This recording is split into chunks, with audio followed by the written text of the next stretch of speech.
नमस्कार, आप देख रहे हैं अब तक टीवी न्यूज चैनल। मैं हूं आपके साथ खुशबू। बलरामपुर जिले के उतरौला तहसील क्षेत्र में रामलीला मैदान में विराट हिंदू सम्मेलन का भव्य आयोजन किया गया। सम्मेलन का मुख्य उद्देश्य हिंदू समाज को एकजुट करना, जात पात और भेदभाव की भावनाओं को समाप्त करना तथा समाज को जागरूक करना रहा। कार्यक्रम में बड़ी संख्या में श्रद्धालु, सामाजिक कार्यकर्ता और हिंदू संगठन से जुड़े लोग शामिल हुए। विराट हिंदू सम्मेलन में अयोध्या धाम के प्रख्यात संत प्रपन्नाचार्य जी महाराज मुख्य अतिथि के रूप में उपस्थित रहे। उनके विश्व हिंदू परिषद के प्रांत संयोजक महेश जी, राष्ट्रीय संयोजक संघ से प्रमिल सिंह, भारतीय विद्यालय इंटर कॉलेज के प्रचारक उमेश कुमार सारू सहित कई प्रवक्ता मंच पर मौजूद रहे। सभी वक्ताओं ने धर्म, संस्कृति, राष्ट्र और समाज से जुड़े महत्वपूर्ण विषयों पर अपने विचार रखे। प्रपन्नाचार्य जी महाराज ने अपने संबोधन में कहा कि जब तक हिंदू समाज जात पात और आपसी भेदभाव से मुक्त नहीं होगा, तब तक राष्ट्र का सर्वांगीण विकास संभव नहीं है। उन्होंने कहा कि हिंदू समाज के मूल संस्कार ही उसकी पहचान है और हिंदू अपना कर ही समाज मजबूत बन सकता है। वक्ताओं ने बताया है कि सम्मेलन का मुख्य उद्देश्य 5 परिवर्तन के माध्यम से हिंदू समाज को जागृत करना है, जिससे समाज अपने मूलभूत संस्कारों को पहचाने, आपसी मतभेदों को भुलाकर एकजुट हो और राष्ट्र हित को सर्वोपरि रखे। साथ ही समाज को तोड़ने वाली शक्तियों से सतर्क रहने का भी आह्वान किया है। सम्मेलन में युवाओं से विशेष रूप से अपील की गई है कि धर्म, सांस्कृतिक और राष्ट्र के प्रति जागरूक रहे तथा हिंदू समाज के उत्थान, सामाजिक समस्याओं के समाधान, राष्ट्रीय भक्ति और चरित्र निर्माण के लिए सक्रिय भूमिका निभाए।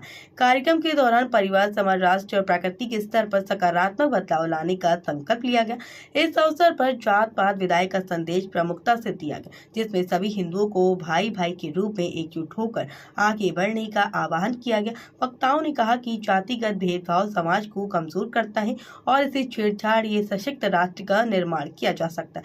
कार्यक्रम में राष्ट्रीय स्वयं सेवक संघ गोंडा के या विभाग कार्यवाहक अमित गुप्ता, सरोज कुमार, अभिमन्यु फौजी, रमेश गुप्ता, आर्यन गुप्ता, विश्व हिंदू परिषद के जिला धर्म प्रसार प्रमुख सुरेश कश्यप, दीपक चौधरी सहित अन्य गणमान्य लोग उपस्थित रहे। विराट हिंदू सम्मेलन का समापन राष्ट्र और समाज के उत्थान के संकल्प के साथ आयोजन लेकर क्षेत्र में खासा उत्साह देखने को मिला है। लोगों ने ऐसे आयोजन को समाज को जोड़ने वाला बताया है। 5 वर्ष ज्ञान इंद्रियों पर, 4 वर्ष मन, बुद्धि, चित्त, अहंकार पर जब नियंत्रण किया है, तब राम राम बनकर सबके हृदय में विराजमान हो गए। वो राम है। हम केवल जय श्री राम कहें और काम राम का एक न करें। जितने भाई बंधु माताएं बहनें बैठी हैं, मैं पूछूं कि राम जी को मानने वाले कितने हैं? हाथ रखिए जरा। राम जी को कितने लोग मानते हैं? कुछ लोग हैं जो कहते नहीं उठाएंगे, नहीं मानते, क्या करोगे? चलिए नीचे करिए। अच्छी बात है कि उतरौला में कम से कम राम जी को मानने वाले हैं। अब अगला प्रश्न ध्यान से सुनिएगा। राम जी की मानने वाले कितने लोग हैं? राम जी की मानने वाले। राम जी ने कहा प्रातः उठकर माता पिता के चरणों में शीश रखकर प्रणाम करना चाहिए। कौन कौन करता? ईमानदारी से हाथ उठाइए जो अपने माता पिता के चरणों में शीश रखा हो। करो, बहुत अच्छा। अगर करते तो अति उत्तम। राम जी ने कहा अपने भाई के लिए राज्य का त्याग कर देना चाहिए। और हम आप सबको पता है कि भाई भाई में मुकदमा 2 फीट जमीन पे चलता है। राम जी का आचरण क्या है? माता पिता से बिना पूछे कोई काम नहीं करना।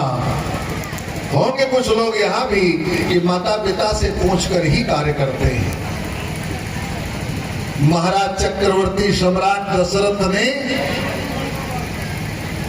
आप सबको पता है कितनी रानियां थी उनके? कितनी रानियां थी? 3 सब जानते हैं, बाकी नहीं जाना कोई। कारण क्या है? उनसे मतलब नहीं था।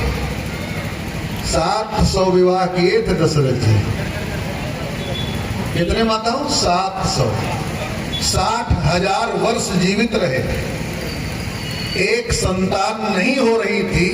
आसपास के राजाओं ने अपनी बेटियों को भेजना शुरू किया, परंतु भाग्य में जब पुत्र है ही नहीं, अंत में 3 बची।